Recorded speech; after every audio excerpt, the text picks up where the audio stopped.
Hello students, today we are going to discuss a topic from chemistry, that is how to balance a chemical equation. Now you know what is a chemical equation. Chemical equation is a representation of chemical reaction. Now let's take an example of reaction between magnesium and hydrochloric acid. These are the reactants in the equation, and now the products form are magnesium chloride and hydrogen gas. Now in this, in order to write the chemical equation, first we should know the symbols of all these reactants and products, right? So first we'll write the symbols for this reaction. What is the symbol for magnesium?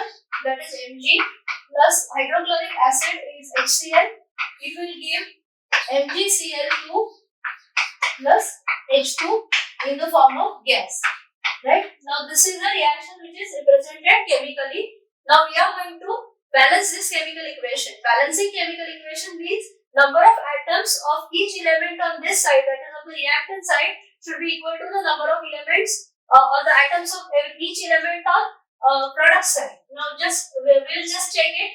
We'll make two columns for reactants and products. Now first atom is magnesium. Then second is our reactant is hydrogen. Third is chlorine, and if you now check on the reactant side, number of atom of magnesium is 1 on both the sides.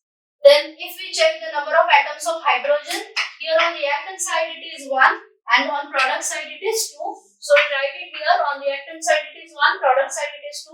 And if we see chlorine, then here again on reactant side it is 1 and product side it is 2.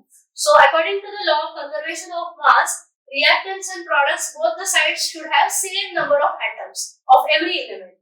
Now in order to balance that, just check here on reactant side magnesium is 1, here on product side magnesium 1 atom, so balanced on both the sides. Then for hydrogen, here it is now 1 atom of hydrogen and here there are 2. So what we should do, we should here put 2 so that it will become 2H, that will be equal to 2 hydrogen. So hydrogen will be balanced on both the sides and chlorine will be the third atom. On reactant side there is 1 chlorine, here there are 2 chlorine atoms. So what we have to do, again we have to put this 2 here. If we put this 2 here, then it will become Cl2 and 2Cl, means both the sides 2Cl are there. So this chlorine part is also balanced. Now this becomes a balanced chemical equation for this reaction. Magnesium, when reacts with hydrochloric acid, it gives magnesium chloride and hydrogen gas, and the balanced equation is Mg plus twice HCl gives MgCl2 plus H2 in the gaseous form. So this is the reaction.